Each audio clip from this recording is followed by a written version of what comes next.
Hello my dear friends and students, welcome to English maths.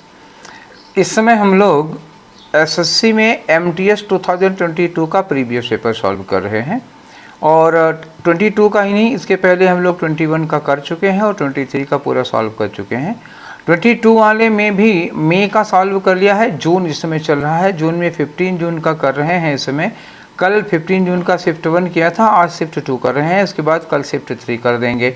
ठीक है, उसके बाद 2 दिन का और बचेगा, फिर हम 2022 का भी एमटीएस का पूरा ख़त्म हो जाएगा। तो एमटीएस का 21, 22, 23 पूरा हो जाएगा। एमटीएस के अलावा हम लोग सीजीएल का पूरा कर चुके हैं, सीएचएसएल का पूरा कर चुके हैं, स्टेनो का पूरा कर चुके हैं और सीपीयूएसआई का भी पूरा कर चुके हैं। 2 साल का तो हमने इंटेलिजेंस ब्यूरो का भी पेपर करवा दिया है। ठीक है, इतने सारे प्रीवियस पेपर हैं, आप चाहे जिस एग्ज़ाम की तैयारी करते हैं आपके लिए भरपूर मटेरियल है प्रीवियस ईयर का। ठीक है, और दूसरी बात मेरी सलाह यह है कि आप किसी भी एग्ज़ाम की तैयारी करते हैं, आप पेपर सारे एसएससी के जितने भी एग्ज़ाम हैं सब में इंग्लिश का पेपर आप सॉल्व करिए, ये आपके लिए बहुत फ़ायदेमंद होगा। ठीक है, तो पीडीएफ आपने सॉल्व कर ही लिया होगा। चलिए शुरू करते हैं आज का डिस्कशन, देखते हैं आज आपके कितने क्वेश्चन सही हुए हैं और कितने गलत हुए हैं। जो गलत हुए हैं खास तौर से उन्हीं पर फोकस रहेगा। तो आ जाइए, आपका पहला क्वेश्चन किससे रिलेटेड है? फिलर का क्वेश्चन है। चलिए भरते हैं। The storm passed dash but the night remained warm. ठीक है, अब इसको फिल करने के लिए हमें देखना होगा कि हमें किसके लिए फिलर लगाना है। तो यहाँ पे फिलर लगाना है और इसके पहले लिखा है द स्टॉर्म, ये हमारा सब्जेक्ट हो गया, पास्ड ये क्या हो गई, हमारी वर्ब हो गई। तो वर्ब एग्जाम ने स्टॉर्म पास्ड, तूफान गुजर गया, तूफान बीत गया। अब यहाँ बट के बाद दूसरा सेंटेंस लिख दे रहे हैं, लेकिन नाइट जो है बहुत गर्म थी, तो तूफान गुजर गया। अब गुजरने के लिए जो भी वर्ब लगाओगे किसके लिए लगाओगे, ये गुजरने के लिए लगाओ, तो गुजरने का ढंग होगा ना, वर्ब है, वर्ब के लिए लगाना है तो वर्ब का मैनर आएगा, प्लेस आएगा, टाइम आएगा। तो तूफान के गुजरने का समय या उसका मैनर आएगा। तो अब इसके लिए हमें यहाँ पे लगाना क्या पड़ेगा, चूंकि वर्ब के लिए कुछ लगाओगे तो वो एडवर्ब होगा ना। तो क्विकर क्या होता है, देखो क्विकर कंपैरेटिव डिग्री का एडजेक्टिव होगा। हाँ, एडवर्ब भी हो सकता है, नहीं एडवर्ब नहीं होगा, क्विक एडजेक्टिव होता है। तो क्विक की कंपैरेटिव डिग्री क्विकर हो गई। यहाँ हमें एडजेक्टिव की ज़रूरत नहीं है, एडवर्ब की ज़रूरत है। क्विक जो होती है वो पॉजिटिव डिग्री का एडजेक्टिव है, एडजेक्टिव की हमें ज़रूरत नहीं है। क्विकेस्ट सुपरलेटिव डिग्री के एडजेक्टिव है, एडजेक्टिव की ज़रूरत नहीं है। हमें ज़रूरत है किसकी, क्विकली की। यही क्विकली जो है वो एडवर्ब है, एडजेक्टिव की ज़रूरत नहीं है, इसलिए करेक्ट आंसर इज क्विकली। ठीक है, चलिए नेक्स्ट वाले में आ जाओ भाई। अगला वाला क्वेश्चन है हमारा इनकरेक्टली स्पेल्ड वर्ड। अब इनकरेक्टली स्पेल्ड वर्ड में देखो मेंटेन गलत हो गया, यही गलत हो गया। होता क्या है इसमें, आप याद रखिएगा, इसके पहले भी एक बार बता चुका हूँ। मेन लिखो पहले, MAIN, फिर इसी में टी लगा के वही स्पेलिंग रिपीट कर, TAIN, MAIN TAIN, यही होता है मेंटेन की स्पेलिंग। तो ये गलत हो गया, TAIN यहाँ होना चाहिए था। This is your right answer. Boring की स्पेलिंग सही है, बोरिंग आप लोग जानते हैं, ये बोरिंग मूवी, बोरिंग कहानी। ठीक है, गैंग की आपको स्पेलिंग पता ही है। अच्छा, स्पेलिंग यही है, मीनिंग आपको पता है गैंग की क्या होती है। गैंग साहब बासेपुर सुना होगा, स्टूपिड दिया हुआ है। ठीक है, तो इसमें आंसर कौन सा हुआ, फर्स्ट वाला हुआ। चलो अगला क्वेश्चन देखते हैं भाई। अगला क्वेश्चन है क्वेश्चन नंबर 3। इसमें क्या करना है, साइनोनिम बताना है। किसका बताना है, अंडरलाइन पोर्शन। अंडरलाइन क्या हुआ है, अटैक। अटैक का तो एक ही मतलब होता है, फिर भी पढ़ लेते हैं सेंटेंस को। There is no need to attack our guest, हमारे गेस्ट पर अटैक करने की कोई ज़रूरत नहीं है। तो ये अटैक क्या हो गया, हमला हो गया। हमले के लिए एडोर का मतलब क्या होता है, देखो एडोर का मतलब प्रेज करना, किसी की तारीफ़ करना, प्रशंसा करना, किसी को लाइक करना। अच्छा, लाइक करेंगे तभी प्रेज करेंगे ना, तो ये एडोर हो जाता है। तो ये तो हमारा आंसर फिलहाल हुआ नहीं। अब असाल्ट का मतलब होता है हमला करना। असाल्ट का मतलब क्या होता है, हमला करना किसी पर। ये रहा हमारा साइनोनिम अटैक का। मार्क का मतलब समझ रहे हो, निशान लगाना। जेनरेट का मतलब किसी चीज़ को जनरेट करना, पैदा करना। Assault is the synonym of attack. ठीक है, आगे बढ़ते हैं। क्वेश्चन नंबर 4 में आ जाओ। इसमें देखो एरर बतानी है। No matter how mountains are formed, no matter, इससे कोई फर्क नहीं पड़ता कि हाउ माउंटेन्स आर फॉर्म्ड, पहाड़ कैसे बनते हैं। They eventually becomes too heavy and succumb to gravity. ठीक है, इवेंचुअली बिकम्स, ये बिकम्स जो वर्ब में एस लगा है किसके लिए लगा है, दे के लिए लगा है। दे क्या हुआ भैया, प्लूरल सब्जेक्ट। और बिकम्स क्या हुई, जब आप वर्ब में एस लगा देते हो तो ये सिंगुलर वर्ब हो जाती है। प्लूरल सब्जेक्ट के साथ सिंगुलर वर्ब, इनकरेक्ट कम्बिनेशन हुआ। और यहाँ पर बिकम्स नहीं होना चाहिए था, बिकम होना चाहिए था। आपकी एरर कहाँ हो गई, देखो, दे इवेंचुअली बिकम्स, यहाँ होना चाहिए था they eventually become too heavy, तो ये बिकम्स गलत है। आंसर आपका कौन सा हो गया, सेकेंड वाला। आई होप कि ये किसी का गलत नहीं रहा होगा। ठीक है, अगला आ जाओ, सेम मीन्स द सेम। अब एरोगेंस, एरोगेंस का मतलब क्या होता है, एरोगेंस का मतलब होता है अहंकार। क्या होगा, अहंकार। और कोई वर्ड इससे मिलता जुलता आप बता सकते हो, अहंकार के और वर्ड क्या होंगे, देखो, अहंकार का और वर्ड होता है सुपरसीड, सुपरसिलियस इसी को हम कहते हैं। प्राइड कह सकते हो, कंसीट कह सकते हो, कंसीट एक वर्ड होता है, ये कंसीट ये होगा। ठीक है, हॉटी और हॉटी हो जाता है। वैनिटी एक होता है ना, वैनिटी मतलब वो भी अहंकार के लिए यूज़ किया जाता है। तो एरोगेंस का सेम मीनिंग क्या होगा, बेसफुल एक हो गया, एक आदमी होगा बेसफुल। बेसफुल का मतलब क्या होता है, मतलब ऐसा व्यक्ति जिसके अंदर तमीज़ होती है, थोड़ी शर्म होती है, थोड़ी साई। ऐसे ही साई फिलहाल आप ले लीजिए इसमें। वैसे जैसे बेसलेस जो वर्ड होता है ना, ध्यान रखिएगा, मेन वहाँ से है ये। बेसलेस का मतलब होता है बेशरम। ठीक है ना, बेसलेस को कहते हैं बेशरम। बेसफुल का मतलब ऐसा व्यक्ति जिसके अंदर शर्म लिहाज बची होती है, उसको कहा जाता है। अब तो समझ गए ना मैं कहना क्या चाह रहा हूँ। डिफिडेंस एक्चुअली वो कॉन्फिडेंस का अपोजिट है। कॉन्फिडेंस मतलब होता है आत्मविश्वास से भरा हुआ। डिफिडेंस क्या होगा, मतलब a person who has no confidence या who is lacking in confidence, तो डिफिडेंस हो जाएगा। डिफिडेंस मतलब लैक ऑफ कॉन्फिडेंस। इनहिबिशन का मतलब होता है निषेध। निषेध क्या होता है, ठीक है, जैसे निषेध या टैबू इस तरह की चीज़ें होती हैं। जैसे कहा जाता है ना, भाई बहन की शादी निषिद्ध है, निषिद्ध मतलब भाई बहन की शादी नहीं हो सकती है। इस तरह की कुछ चीज़ें हमारे समाज में निषेध के रूप में आती हैं, उसी को इनहिबिशन कहते हैं। और दूसरा वर्ड इसके लिए क्या लगा सकते हो, प्रोहिबिशन। प्रोहिबिशन का मतलब भी होता है ना निषिद्ध या निषेध, जो चीज़ें मना किया गया है। बैन, बैन प्रतिबंध होता है, ठीक है ना, इस तरह की चीज़। डोमिनेंस का मतलब क्या होता है, डोमिनेंस मतलब कोई आप बहुत ज़्यादा प्रभावी हैं, ठीक है, प्रभावी होना या कहीं माहौल पर हावी होना। ठीक है, तो ये इनहिबिशन और डिफिडेंस और बेसफुल तो कहीं लगा नहीं। एरोगेंस अहंकार होता है, और डोमिनेंस क्या होता है, जो आदमी कहीं पर बहुत ज़्यादा हावी होता है, जिसकी हर कोई बात मानता है, जो अपने आप को सबसे ऊपर समझता है। डोमिनेंट वही होता है ना जो अपने आप को सबसे ऊपर समझे। तो ये एरोगेंस से मिलता जुलता है। ये यही कहा था ना इन्होंने, मीन्स द सेम, साइनोनिम नहीं है, मीन्स द सेम, उसी से मिलता जुलता वर्ड ये है, पॉजिटिव सेंस का वर्ड है। आगे चलें अगले में। नेक्स्ट क्वेश्चन है, अंडरलाइन पार्ट को क्या करना है, आपको इम्प्रूवमेंट करना है।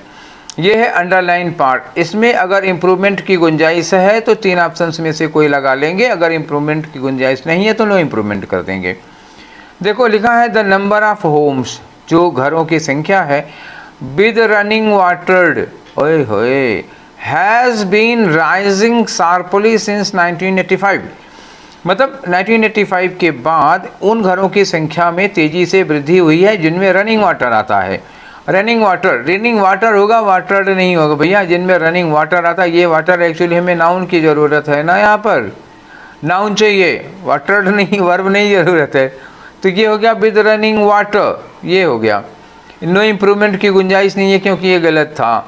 और with run water, run water नहीं भाई, वाटर के पहले रन नहीं लगाएंगे, हम उसकी पार्टिसिपल बनाएंगे एडजेक्टिव की तरह, रनिंग वाटर।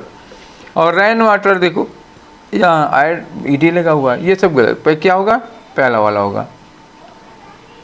नेक्स्ट में आ जाओ, इसमें आपको क्या करना है, एरर बतानी है।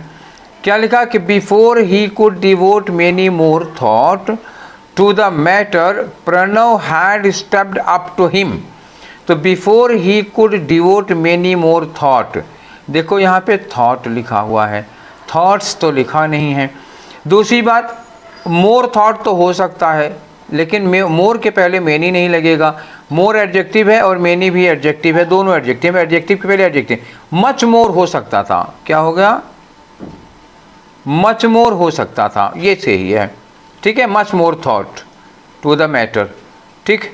तो गलती कहाँ हो गई, many more many more many more, ये लिखा है मेनी मोर। तो मेनी मोर के पहले ये कंपैरेटिव डिग्री है, कंपैरेटिव डिग्री पे क्या लगाते हैं, वेरी नहीं लगाएंगे, मेनी नहीं लगाएंगे, मच लगता है, ठीक है। तो ये रहेगा। नेक्स्ट क्वेश्चन में आ जाओ। अगले क्वेश्चन में फिर से फिलर का क्वेश्चन है। इन्होंने कहा oak trees do not use leaves, जो ओक के पेड़ होते हैं वो लीव्स का यूज नहीं करते हैं टू मेक फूड। अब आप लोग जानते ही हो कि पौधों में फोटोसिंथेसिस की प्रक्रिया होती है, जिसमें पौधे पत्तियों के जरिए अपना खाना बनाते हैं, भोजन बनाते हैं, ठीक है। फोटोसिंथेसिस पूरा आप लोग समझे होंगे। इसमें कह रहे हैं ओक का जो पेड़ होता है ना, वो अपनी पत्तियों का इस्तेमाल नहीं करता खाना बनाने के लिए। कब, डैश विंटर, मतलब कि वह जाड़े के समय में, धूप ही नहीं आती है तो बनाएगा कहाँ से पत्तियों का इस्तेमाल करके। तो अब ये उन्होंने कहा विंटर, विंटर तो मतलब समय बता रहे हो, with in the winter, during the winter, by the winter, while the winter, ठीक है। विद इन द विंटर होगा नहीं, ठीक है। जैसे विद इन नहीं, मतलब उतने समय के अंदर। एक्चुअली विद इन जो होता है ना, वो आपके लिए क्या होता है, डेडलाइन जैसे शो करता है। जैसे हम कहें कि ये काम हम 7 दिन में पूरा कर लेंगे, तो हम ये कह सकते हैं कि I will complete this work in a week. In a week कहते हैं तो मतलब पूरा 7 दिन ले लेंगे, 8वां दिन नहीं लगेगा। विद इन अ वीक मतलब 5-6 दिन में कंप्लीट कर लेंगे। तो ये होता है ना, आपको लिमिट दे देता है इन और विद इन। अब यहाँ इन्होंने कहा कि जाड़े भर, पूरे जाड़े में ओक ट्री जो है पत्तियों का इस्तेमाल नहीं करता है भोजन बनाने के लिए। तो इधर पूरे जाड़े भर के लिए है ना, इसमें कोई वो तो दिया नहीं, लिमिट तो दिया नहीं टाइम की, तो ये इन विद इन नहीं लग पाएगा। बाय द विंटर मतलब क्या, जाड़े तक, वो डेडलाइन होता है। जैसे कहें बाय द इवनिंग, ठीक है। सपोज हम क्या कि you should complete the work by the evening, evening के पहले आपको काम पूरा करना पड़ेगा, तो ये आपको डेडलाइन दे दी, तो बाय डेडलाइन के लिए लगेगा। व्हाइल मतलब के दौरान होता है, ये होगा नहीं, बल्कि क्या लगाना, ड्यूरिंग द विंटर। अच्छा, ये ड्यूरिंग का मतलब ये होता है के दौरान, लेकिन व्हाइल का मतलब ये होता है के दौरान, तो व्हाइल क्यों नहीं लगेगा, ये तब लगता है ना व्हाइल क्रॉसिंग द रोड, सड़क पार करते समय, व्हाइल वाचिंग टीवी देखते समय, होता है के ऐसा करते समय, तब व्हाइल लगता है। फिलहाल अभी ड्यूरिंग लगेगा, ठीक है। एक ऋतु है पूरी, एक सीजन है, उसके लिए लगा है। क्लियर हो गया ना अब आप लोगों को कि मैंने व्हाइल ड्यूरिंग ही क्यों लगाया था।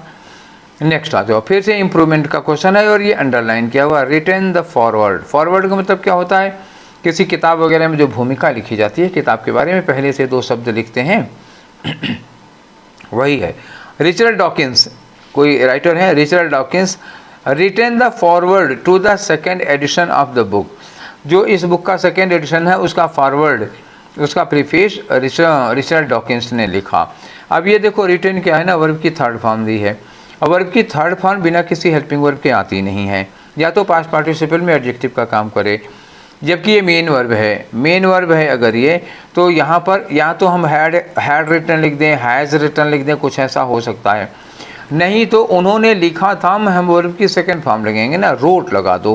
तो Richard Dawkins wrote the foreword to the second edition. तो हम देखें क्या मिलता है, रोट मिलता है या हैज़ रिटन हैड रिटन का कुछ मिलता है। रोट द फॉरवर्ड मिल गया हमको, यही ढूंढ रहे थे। तो देखो विल के साथ रोट लिखा है, विल के साथ वर्ब की 1st फॉर्म आती है।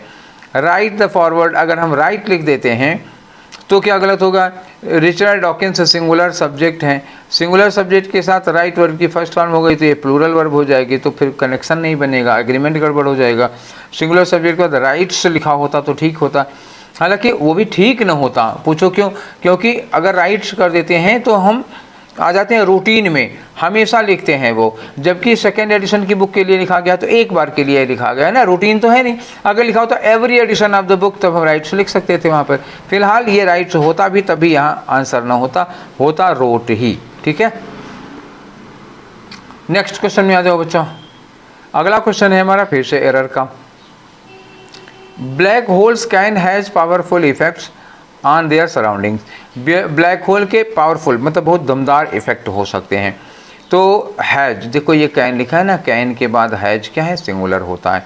किसी भी मॉडल वर्ब के बाद कोई भी मॉडल वर्ब होती है तो इसके साथ हम लोग वर्ब की 1st फॉर्म बेसिक वाली यूज करते हैं, सिंगुलर वाली नहीं यूज करते हैं।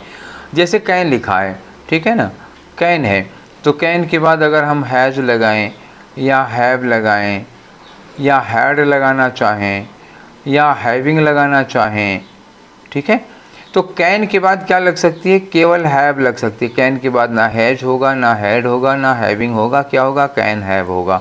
ठीक है, तो ये जो हैज़ लिखा है वो गलत है, कैन हैव होता है। किसी भी मॉडल वर्ब के बाद हैव लगेगा, ठीक है ना, उसकी फर्स्ट फॉर्म लगती है प्लूरल वाली। ठीक है, अगला क्वेश्चन में आ जाओ। क्वेश्चन नंबर 11, इसमें क्या करना, इडियम और फ्रेज, इसकी मीनिंग बतानी है। Dead man shoes, dead man shoes का मतलब क्या हुआ, मरे हुए व्यक्ति के जूते। लेकिन ये तो अर्थ हो गया ना, मतलब नहीं हुआ इसका। मतलब इसका ये होता है, जैसे किसी व्यक्ति की डेथ हो जाती है, उनकी डेथ के बाद उनकी नौकरी किसी को मिल जाती है। सपोज करो ऑन ड्यूटी उनकी डेथ हो जाती है, या रिटायर होने के पहले उनकी डेथ हो जाती है, तो ये होता है कि घर का सहारा कौन देखेगा, तो उनके घर से ही किसी व्यक्ति को जो किसी काम के लायक होता है, जिस जॉब के लायक होता है वो, ठीक है, तो उसी को जॉब मिल जाती है। तो मतलब यही होता है ना कि जो पेरेंट्स की जगह पर जिसको जॉब मिलती है उसको कहते हैं डेड मैन शूज। अब देखो आंसर देखो, making one self available for all task नहीं होगा। Acquiring the wealth of dead man, देखो जो डेड व्यक्ति है, जो मृत व्यक्ति है, उसकी संपत्ति को प्राप्त करना, नहीं संपत्ति नहीं, जॉब, नौकरी, ठीक है ना, ये एक माल प्रैक्टिस है, ये नहीं होगा। अब आगे आ जाओ, job that one takes over from somebody who is left unexpectedly या डाइड, ये होगा थर्ड वाला। ठीक है ना, आंसर मिल गया आपको। चलो अगला क्वेश्चन करते हैं। ये दिया है that can substitute, that can substitute का मतलब क्या हुआ, वन वर्ड सब्स्टिट्यूशन है। An exact copy of hand writing या प्रिंटिंग, तो कोई मतलब किसी की हैंड राइटिंग, जैसे हमने सिग्नेचर किया, कोई कॉपी कर ले उसको, या हमने कुछ लिखा हुआ है या कुछ प्रिंटिंग की चीज़, उसकी एग्जैक्ट हूबहू नकल करना, कॉपी करना।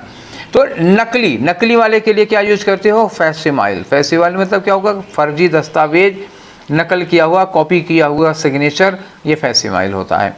ठीक है, तो ये आपका आंसर भी हुआ। पोर्टेबल का मतलब होता है पीने लायक, जैसे पानी है, कहते हैं कि ये पानी पोर्टेबल है कि नहीं है, पीने लायक है कि नहीं है। मैडन का मतलब क्या होता है, मैडन अगर स्पीच है तो पहला स्पीच है, नहीं तो मैडन किसके लिए लगता है, कुंवारा, जो मतलब वो लड़की जिसकी शादी ना हुई हो।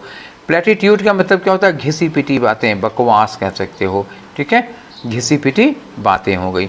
आंसर आपका वो हो गया फर्स्ट सिमाइल। नेक्स्ट क्वेश्चन में आ जाओ 13 में।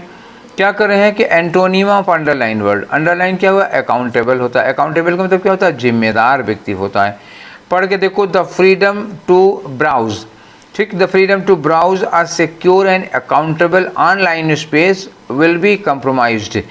वो अकाउंटेबल ऑनलाइन मतलब वही हो गया जिम्मेदार, उत्तरदायी, ठीक है, रिस्पॉन्सिबल। लायबल क्या हो गया, सिमिलर हो जाएगा, ये भी लायबल जो होता है वो रिस्पॉन्सिबल अकाउंटेबल ही होता है। इंडेप्टेड का मतलब क्या होता है, कर्ज में डूबा हुआ, इंडेप्टेड कर्ज में डूबा हुआ, कर्जदार हो जाता है। एमिकेबल, एमिकेबल क्या होता है, फ्रेंडली होता है, कोई व्यक्ति जो बहुत फ्रेंडली है, बहुत मिलनसार है, ठीक है। और इररिस्पॉन्सिबल, देखो अकाउंटेबल जो होगा ना वो रिस्पॉन्सिबल होता है, अभी तो मैंने बोला था अकाउंटेबल मतलब रिस्पॉन्सिबल। एंटोनीम क्या होगा, इररिस्पॉन्सिबल, तो this is number 4, irresponsible is correct antonym of accountable, you got the point। चलिए 14 में आ जाओ। इन्होंने कहा कि एक ऐसा सेंटेंस बताओ जिसमें कोई स्पेलिंग एरर ना हो। He stood outside the bathroom door, stood में STOOD होता है, ये वाली स्पेलिंग होती है। अब यहाँ देखो आउटसाइड है तो ये साइड, ये वाला साइड नहीं होता, क्या होता है, ये वाला साइड होता है, तो दो गलत हो गए। He stood outside the bathroom door, ये इसमें सारे स्पेलिंग सही हैं। इसमें क्या हुआ, स्टूड का आउटसाइड का सही है लेकिन बाथरूम गलत हो गया ना, ROOM होता है रूम के लिए, ये भी गलत हो गया। Finally third is the correct option. Next में आ जाओ 15 में। 15 में देखो सब्स्टिट्यूट करना है या रिप्लेस करना है, ये जो फ्रेज अंडर ये किया हुआ ब्रैकेट में उसको लिखा है, the tourist rendered to the museum on time. जो टूरिस्ट से वो म्यूजियम रेंडर, देखो भैया रेंडर करना मतलब क्या होता है, रेंडर का मतलब गिव करना, किसी को कोई चीज़ प्रोवाइड करना, ठीक है, गिव या प्रोवाइड। तो टूरिस्ट ने म्यूजियम को ऑन टाइम प्रोवाइड किया। टूरिस्ट प्रोवाइड क्यों करेंगे, टूरिस्ट पहुंचेंगे वहाँ पे, ठीक है, तो ये हो नहीं सकता। अपीयर्ड एट द म्यूजियम या अराइव्ड एट द म्यूजियम, तो अराइव्ड होगा, ठीक। अपीयर्ड और अराइव्ड में arrived is more suitable than appeared. Appeared at the museum और अकर्ड, अकर्ड कोई घटना घटित होती है तब यूज किया जाता है। तो थर्ड इज योर ऑप्शन। चलिए नेक्स्ट में आ जाओ, दैट कैन सब्सटीट्यूट, मतलब ये वन वर्ड सब्सटीट्यूशन का है। इस सेंटेंस के लिए एक वर्ड बताओ। वन हु हेट्स वार, एक ऐसा व्यक्ति जो युद्ध से नफरत करता है। लव से मतलब पीस को, शांति से प्यार करता है। अब शांति कोई पर्सन नहीं है, ठीक है ना, ऐसा व्यक्ति जो शांति से प्यार करता है। गलत मत समझना, शांति मतलब ये लड़ाई वगैरह से दूर रहने वाला, ठीक है। तो ऐसा व्यक्ति जो लड़ाई से नफरत करता है, लड़ाई पसंद नहीं करता, शांति सौहार्द को प्यार करता है, उसको क्या कहते हैं? पैसिफिस्ट कहते हैं। क्या? पैसिफिस्ट। कन्फर्मिस्ट क्या होता है? Who is conformist? देखो दो कन्फर्म होते हैं, एक CONFIRM, ये वाला कन्फर्म जानते हो, जो तुम सोच रहे हो यही वाला कन्फर्म है। कन्फर्म मतलब बात की सच्चाई का पता लगा लेना। एक कन्फर्म होता है CFORM, तो जो FORM कहलाता है ये कन्फर्म होता है नियमों का पालन करना। कंप्लाई, टू कंप्लाई विद, ठीक है ना, टू अबाइड बाई, फॉलो, ओबे करना, किसी नियम को का पालन करना, ओबे करना, वो कन्फर्मिस्ट होता है, जो अनुशासन में रहता है, जो रूल्स का पालन करता है। फैटलिस्ट कौन होता है? भाग्यवादी, एक ऐसा व्यक्ति है जो हर काम, जो कुछ भी होता है उसको भाग्य पे ले जाता है, भाग्यवादी होता है। और डिस्क्रेटर, डिक्रेटर का मतलब क्या होता है? अपवित्र करने वाला, किसी चीज़ को, जैसे कोई मान लो पवित्र चीज़ है उसको अपवित्र कर देता है, उसी को कहते हैं डिस्क्रेटर कहते हैं। नेक्स्ट क्वेश्चन में चलते हैं हम लोग। अब अगला क्वेश्चन है 17 का। 17 में एक इडियम फ्रेज दिया है, उसकी मीनिंग बताओ। इडियम क्या है? Lions share. लायंस शेयर, अब इसको कहानी में समझो। जैसे मान लो तीन जानवर हैं, एक लोमड़ी है, एक शेर है और एक कुत्ता है। तीनों मिलकर के एक शिकार करते हैं, एक हिरन मारते हैं। तो सबसे बड़ा वाला हिस्सा कौन खाएगा? शेर बड़ा वाला खाएगा, ज़्यादा खाएगा, जो उससे बचेगा वही फिर कुत्ता और ये लोमड़ी खाएंगे, ठीक है। तो लायंस शेयर का मतलब बड़ा वाला हिस्सा होगा। लाइफ विद नो रिग्रेट, बिल्कुल नहीं। Lose a big amount of money, ना। Big discuss success, no. Largest portion, मतलब शेर का हिस्सा बड़ा वाला हिस्सा होगा, ठीक है। अगला आ जाओ 18 नंबर पे। 18 में क्या कहते हैं? Opposite in the meaning. Lordly का अपोजिट मीनिंग देना। एंटोनियम नहीं पूछा है, अपोजिट इन मीनिंग पूछा है, तो थोड़ा मिलता जुलता होगा। लॉर्ड का मतलब क्या होता है? मालिक, ठीक है। लॉर्ड मतलब होता है मालिक, मालिकाना, एकदम अधिकार पूर्ण वाला लॉर्डली हो गया। एरोगेंट क्या होगा? अहंकारी हो जाता है, तो अहंकारी करीब करीब साइनोनिम के टोन में आ रहा है। इग्नोबल का मतलब क्या होता है? इग्नोबल मतलब क्या होता है? इररिस्पेक्टेबल, मतलब नॉट ऑनरेबल, ऐसा जिसकी कोई इज्जत या जिसका कोई मान सम्मान नहीं हो। तो लॉर्डली, लॉर्ड होगा तो मान सम्मान होगा, तो ये एंटोनिम आपका हो सकता है। सॉसी का मतलब बहुत ही प्रैक्टिकल, थोड़ा कुटिल टाइप का व्यक्ति होता है, थोड़ा चालाक मक्कार टाइप का, मतलब एकदम लोमड़ी जैसा व्यक्ति होगा। डिस्पेयर का मतलब निराशा होती है, होपलेसनेस होती है। तो आपका आंसर कौन सा हो गया? लॉर्डली का इग्नोबल हो गया। 19 में वंस मोर फिलर का क्वेश्चन है। The priest puts some dash water on the child's head. एक पुजारी जो हैं वो बच्चे के सिर पर डैश वाटर रखते हैं। कैसा वाटर? ये होली मतलब होता है ना संपूर्ण, होली जैसे पूरा कोर्स है तो कहते हैं ना होल कोर्स। और ये होली क्या होता है? पवित्र होता है, सैक्रेड होता है, ठीक है। ये क्या हुआ? पवित्र, सैक्रेड। तो पुजारी जो हैं, जैसे कोई प्रीस्ट वगैरह होता है तो बच्चे के सिर पे पवित्र जल छिड़कता है ना, कोई पवित्र जल होगा वही छिड़क देते हैं। तो गंगा का जल से छिड़क देते हैं, चर्च वगैरह में भी पवित्र जल छिड़कते हैं। हॉटी का मतलब क्या होता है? अहंकारी। हॉटी मतलब एरोगेंट, एकदम प्राउड, घमंडी। जल घमंडी नहीं होगा, और हेयरी मतलब बालों वाला, इन दोनों का कोई मतलब नहीं होगा ना। तो होली का भी कोई मतलब नहीं है, ये लगेगा। होली मतलब पवित्र, ठीक है। चलिए नेक्स्ट में आ जाओ क्वेश्चन नंबर 20 में, फिर फिलर है। इन्होंने कहा unless you complete your school education, अगर आप अपनी स्कूल एजुकेशन कंप्लीट नहीं करते हैं तो you can not get your self dash into college, तो कॉलेज में आपका एडमिशन नहीं होगा। तो मोब्ड का मतलब क्या होता है? पोछा लगाना, ठीक है। तो अगर आप स्कूल एजुकेशन पूरी नहीं करते हैं तो कॉलेज में पोछा नहीं लगाएंगे, ये कौन सा मतलब हुआ? हटा दो इनको। एनरोल्ड का मतलब होता है आपका नाम लिखा जाना। कहीं जब आप पढ़ने जाते हैं तो एनरोल किया जाता है ना, आपका नामांकन होता है। तो यही होगा, अगर आप स्कूल एजुकेशन पूरा नहीं करेंगे तो कॉलेज में एनरोलमेंट नहीं होगा। तो second is your correct option. Advanced का मतलब बहुत ही अच्छा टाइप का, उन्नत, एकदम बहुत बढ़िया, अच्छी कैटेगरी वाला। अकोमोडेट करना, अकोमोडेट समझ ही रहे हो, तालमेल बिठाना, फिट करना, ठीक है। अब आते हैं हम लोग क्लोज टेस्ट में, वही क्वेश्चन नंबर 21 से 25, एक पैराग्राफ छोटा सा है, अब की बार 5 फिलर हैं, तो हर फिलर के लिए सुटेबल ऑप्शन दिए हैं और उन्हीं में से ढूंढना है आपको कि क्या लगेगा। ठीक है, तो पहले पैराग्राफ को पढ़ लेते हैं। In a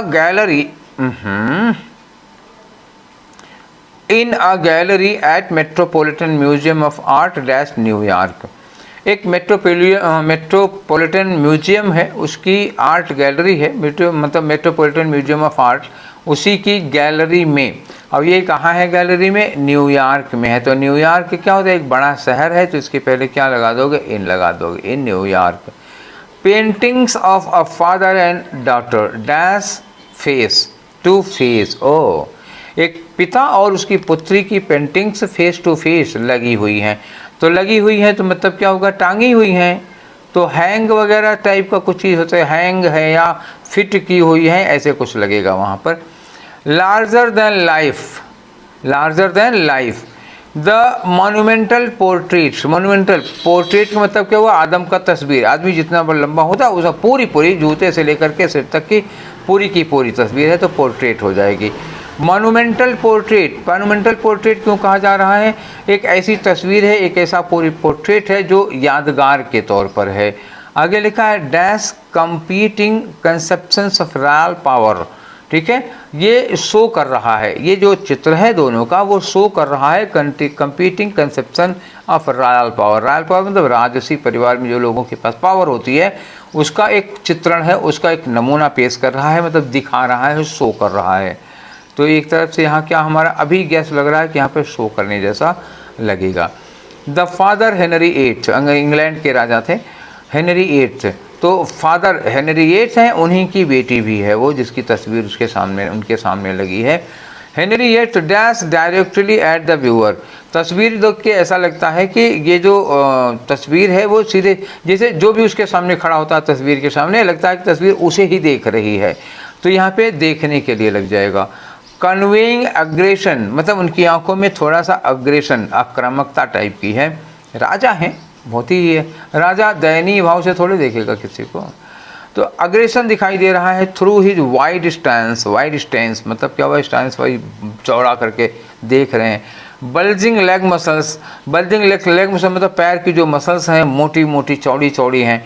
and dash padded clothing है, कपड़े उनके इस तरह के हैं, ठीक है, तो महंगे ही होंगे भाई, राजा के कपड़े हैं ना यार, भिखारियों जैसे थोड़े नहीं पहनेंगे। तो पहले में तो इन लगेगा, न्यूयॉर्क के लिए टू एट ऑन नहीं लगाएंगे हम लोग, इन लगाएंगे। अब आगे आ जाओ दूसरे वाले फिलर में, यहाँ बताओ क्या लगा हुआ। इन्होंने कहा एक पिता और एक उनके पुत्री की तस्वीर आमने सामने लगी हुई है। तो लगी हुई है के लिए क्या लगाओगे? रेस्ट कर रही है कि पॉइज्ड है कि हैंग्ड है कि हैंग है? देखो पास्ट की बात है ना, नहीं पास्ट की बात है कि प्रेजेंट के, इसमें और हम देख लेते हैं ना ज़रा, तो इसका टेंस प्रेजेंट में होना चाहिए, पास्ट नहीं होना चाहिए, क्योंकि पास्ट की कोई घटना नहीं बताई जा रही है, बल्कि न्यूयॉर्क के म्यूजियम में एक तस्वीर है उसके बारे में बताया जा रहा है, तो तस्वीर तो अभी भी वहाँ पर है, तो सिचुएशन प्रेजेंट की है, पास्ट नहीं लगाओगे आप, ठीक है। तो टंगे होने के लिए तो रेस्ट लगेगा नहीं, ठीक है, ना रेस्ट लगेगा ना पॉइंट। देखो ये पास्ट हो जाएगा, ये भी नहीं लगेगा, ये पास्ट हो जाएगा, ये भी नहीं लगेगा। टंगे होने के लिए रेस्ट ठीक नहीं है, तो टंगे होने के लिए क्या लगाओगे? हैंग लगा दो, चौथा वाला होगा, ज़्यादा सूटेबल है, ठीक है। नेक्स्ट आ जाओ तीसरे वाले फिलर पे, देखो यहाँ पे क्या लगाओगे? यहाँ पे देखो यही लगा ना, ये जो पोर्ट्रेट है, जो उन दोनों की तस्वीर है आदम कद की, वो बिलीव करती है कि प्रेजेंट करती है कि सेटल करती है कि सेल करती है। देखो यहाँ पे चार की चारों वर्ब क्या है? प्रेजेंट में है, वर्ब की फर्स्ट फॉर्म में। तो अब ये तीसरे वाले फिलर की सारी वर्ब प्रेजेंट में है, वर्ब की फर्स्ट फॉर्म में है, तो इसका मतलब यहाँ भी हमें वर्ब की फर्स्ट फॉर्म ही लगानी पड़ेगी ना। तो इस तरह से हम लोगों को देखा जाता है। तो monument portraits dash competing conception of royal power, तो मैंने यहाँ क्या लिखा था? ये कंपीटिंग कंसेप्शन रॉयल पावर का शो कर रहा है, दिखा रहा है। तो शो करने के सेंस में क्या होगा? बिलीव होगा नहीं, बल्कि क्या होगा? प्रेजेंट कर रहा है, शो कर रहा है। सेटल करेगा ना सेल करेगा, ठीक है। शो करना मतलब प्रेजेंट करना, दिखा रहा है। नेक्स्ट क्वेश्चन में आ जाओ। अगला क्वेश्चन है हमारे फिलर नंबर 4, ठीक है। इन्होंने कहा कि द फादर, जो उनमें पिता पिता पुत्री की जो तस्वीर है, उसमें जो पिता की तस्वीर है किसकी है? हेनरी एट्थ की है। डायरेक्टली एट द व्यूअर, तस्वीर में वो ऐसे लग रहा है सीधे व्यूअर को देख रहे हैं, तो सीधे व्यूअर को देख रहे हैं। हेनरी एट फादर के बारे में सिंगुलर है, देखो सब में एस लगा हुआ है ना, खाली हमें ये देखना है कि वर्ब कौन सी लगानी।